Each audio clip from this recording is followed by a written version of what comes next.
जय हिंद बच्चों, इस समय आप लोग महामना इंस्टीट्यूट के यूट्यूब चैनल से जुड़े हुए हैं और इस चैनल में मैं आपका स्वागत करता हूं।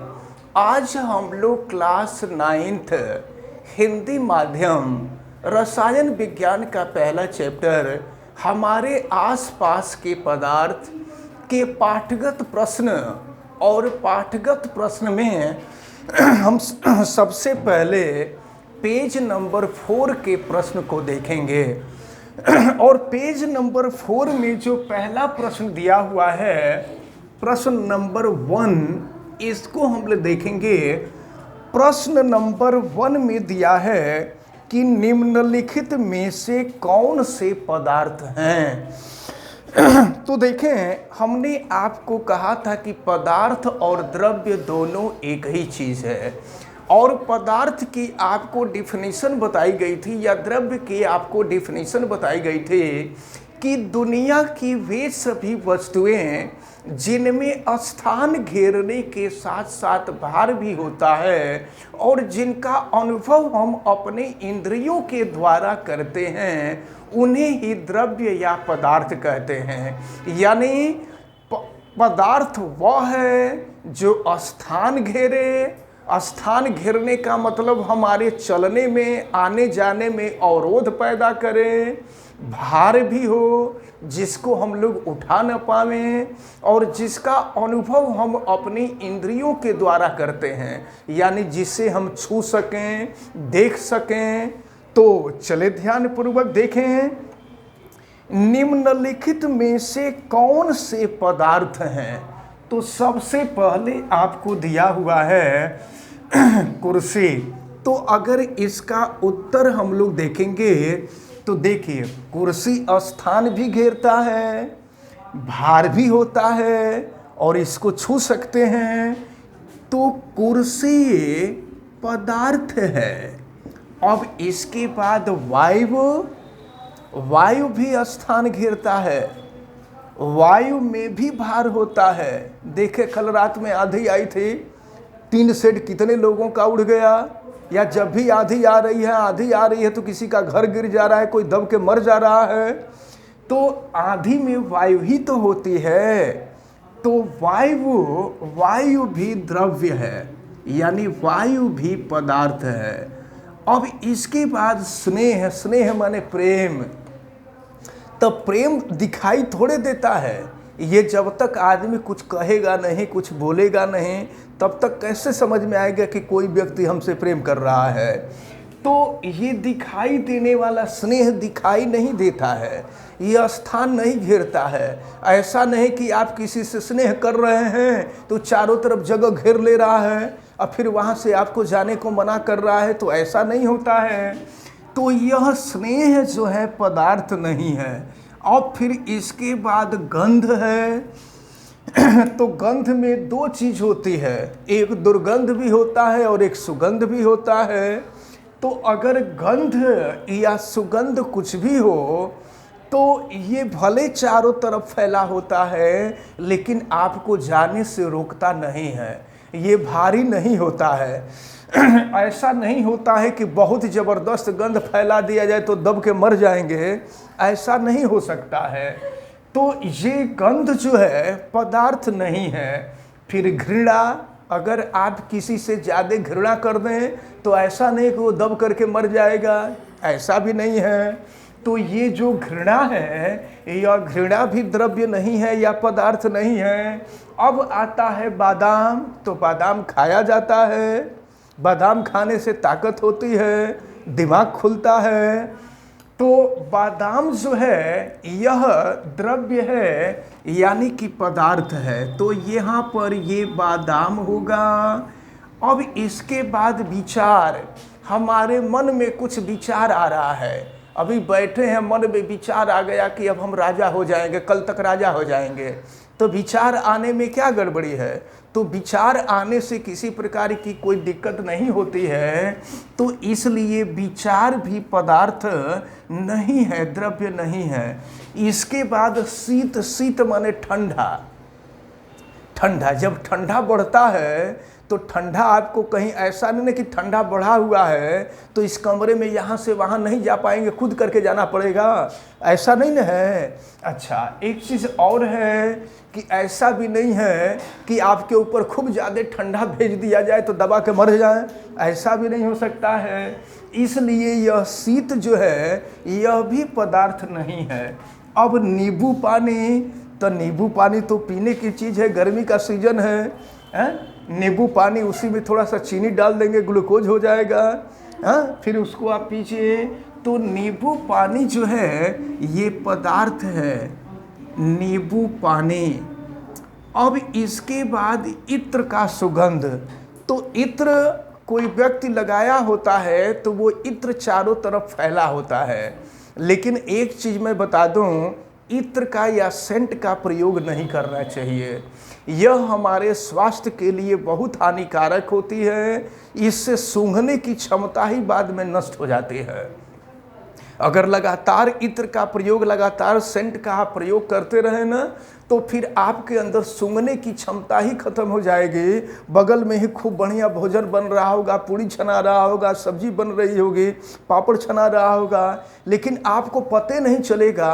और जब तक आपको सुगंध नहीं आएगी, जब तक किसी चीज़ का गंध नहीं आएगा, तो जब गंध आता है तो देखते हैं मुंह से पानी आने लगता है। और जब मुंह से पानी आता है तो उस स्थिति में उसको खाने का मन करने लगता है कि वो चीज़ हम खा लेते हैं। और जब वो खाते हैं तो वो चीज़ बड़ी आसानी से पच जाती है, ठीक ना। तो सुगंध का होना ज़रूरी है, लेकिन जब आप लगातार इत्र का प्रयोग करते हैं, सेंट का प्रयोग करते हैं, तो सूंघने की क्षमता ही आपकी नष्ट हो जाती है। तो इस प्रकार ये क्वेश्चन नंबर 1 जो था, यानी इत्र की सुगंध जो है, यह इत्र का सुगंध भी पदार्थ नहीं है। अब इसके बाद हम लोगों को दूसरा प्रश्न देखना है कि दूसरा प्रश्न क्या दिया हुआ है। देखें, गरम गरम खाने की गंध कई मीटर दूर से ही आपके पास पहुंच जाती है। देखते हैं आसपास में किसी के घर सब्जी छौंकाई है, या आसपास में कोई गरम मसाला डाल करके खूब बढ़िया सब्जी बना रहा है, पूड़ी छानी जा रही है, तो उसका सुगंध हम लोगों तक आ जाता है। और जब सुगंध हम लोगों तक आ जाता है तो हम लोगों को भी मन करने लगता है कि वही खाएं। तो घर पे तुम लोग जिद करने लगते हो कि हम मम्मी यही चीज़ बनाओ, हम यही चीज़ खाएंगे। तो लेकिन ठंडे खाने की महक, अगर वही भोजन ठंडा हो गया है और ठंडा करके वहाँ रख दिया गया है, तो उसकी महक आपको नहीं मिलती है, महक नहीं आती है। वो डिब्बा में पैक कर दिया गया, जब डिब्बा खोला जाता है तब उसकी सुगंध आपके पास आती है, तब आपकी इच्छा होती है उसको खाने की। तो ऐसा क्यों है, आपसे यही पूछा जा रहा है। यानी प्रश्न में आपसे ये कहा जा रहा है कि गर्म भोजन का सुगंध आपके पास दूर से ही आ जाता है, लेकिन ठंडे भोजन का सुगंध उसके पास जाते हैं तब आता है। इसकी क्या वजह है? तो सुन लीजिए, जब भोजन गर्म होता है तो भोजन से निकलने वाली जो गैस होती है, उस गैस की गतिज ऊर्जा बहुत अधिक होती है। और जब गतिज ऊर्जा अधिक होती है तो उसका वेग अधिक होता है, और वेग अधिक होने के वजह से वो बहुत अधिक दूरी तय करती है, जिसके कारण जब आप दूर भी रहते हैं तो उसकी सुगंध आप तक आ जाती है। लेकिन जब भोजन ठंडा हो जाता है तो ठंडे भोजन की गतिज ऊर्जा कम होती है, और गतिज ऊर्जा कम होने के वजह से उससे निकलने वाली जो गैस होती है, उनके अणुओं की गतिज ऊर्जा बहुत कम होगी, और गतिज ऊर्जा कम होने से उसका वेग कम हो जाएगा, और वेग कम हो जाने से वह अधिक दूरी तय नहीं कर पाती है। यही कारण है कि गर्म भोजन का सुगंध बहुत दूर तक जाता है और ठंडे भोजन का सुगंध दूर तक नहीं जाता है। अब इसके बाद एक और प्रश्न है इसी में, तीसरा प्रश्न। देखिए तीसरा प्रश्न में क्या कहा जा रहा है। स्विमिंग पूल में गोताखोर पानी काट पाता है। स्विमिंग पूल आप लोग देखे होंगे तो स्विमिंग पूल में गोताखोर कुछ लोग तो ऐसे होते हैं जो पानी के ऊपर तैरते हैं, और कुछ लोग ऐसे होते हैं जो पानी के अंदर मछली जैसे तैरते हैं। तो जो पानी के अंदर तैरते हैं उनको गोताखोर कहा जाता है, गोताखोर। तो वो गोताखोर क्या करता है, कैसे तैरता है, तो हाथों से जो है पानी को हटाता जाता है, और जब पानी को हटाता जाता है तो उसके बीच में से तैर करके वो आगे बढ़ता जाता है। इससे पदार्थ का कौन सा गुण प्रेक्षित होता है, आपको आप इस लक्षण से, यानी गोताखोर पानी को काटते हुए तैरता है, इससे पदार्थ के किस गुण की जानकारी आपको होती है। तो एक बात समझ लीजिए, स्विमिंग पूल में गोताखोर पानी को इसलिए काट पाता है क्योंकि पानी के अणुओं के बीच की दूरी बहुत अधिक होती है। पानी द्रव है, ठोस के अणुओं के बीच की दूरी बहुत कम होती है और द्रव के अणुओं के बीच की दूरी ज़्यादा होती है।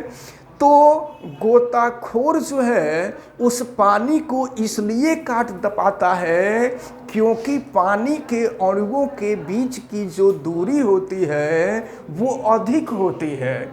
और दूसरी बात यह कि पानी के अणुओं के बीच लगने वाला जो आकर्षण बल होता है वह आकर्षण बल बहुत कम होता है।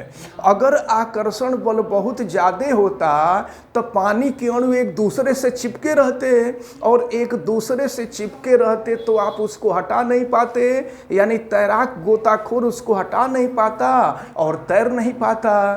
तो स्विमिंग पूल में गोताखोर पानी काट पाता है, इससे पदार्थ के दो गुणों की जानकारी होती है। पहला गुण तो ये कि पानी के अणुओं के बीच की दूरी अधिक होती है, और दूसरा पानी के अणुओं के बीच लगने वाला आकर्षण बल बहुत ही कम होता है। अब एक और क्वेश्चन इसमें चौथा है।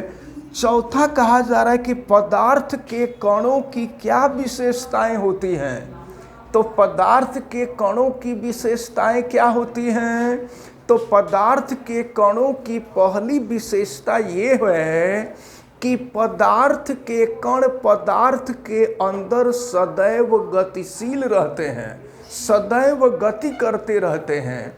और दूसरी विशेषता ये है कि पदार्थ के अणुओं के बीच अंतराण्विक दूरी होती है। तीसरी विशेषता ये है कि पदार्थ के अणुओं के बीच आकर्षण बल भी लगता है। और फिर चौथी विशेषता ये है कि जब पदार्थ को गर्म करते हैं तो उनके अणुओं की गतिज ऊर्जा बढ़ जाती है। इस प्रकार पेज नंबर 4 पे 4 क्वेश्चन दिए थे और चारों क्वेश्चन बहुत ही इम्पोर्टेंट थे। हमें उम्मीद है कि ये चारों क्वेश्चन आपको बहुत अच्छी तरह से समझ में आए होंगे। आप वीडियो को लाइक ज़रूर कीजिएगा, और अगर चैनल पे नए हैं तो चैनल को सब्सक्राइब भी कर लीजिएगा। चैनल सब्सक्राइब करने के लिए YouTube पर महामना इंस्टीट्यूट सर्च कीजिए और फिर रेड कलर के सब्सक्राइब वाले बटन को क्लिक कर दीजिए। वीडियो को मैक्सिमम स्टूडेंट तक आप शेयर करें ताकि मैक्सिमम स्टूडेंट इस इम्पॉर्टेंट टर्म को बहुत अच्छी तरह से समझ सकें। आप बेल आइकन को भी प्रेस कीजिएगा ताकि प्रतिदिन पढ़ने वाले वीडियो की सूचना आप तक पहुंचती रहे। और अगर किसी भी प्रकार की कोई दिक्कत होती है तो आप हमें कमेंट करके बताइएगा। आप सभी लोगों का बहुत बहुत धन्यवाद। जय हिंद।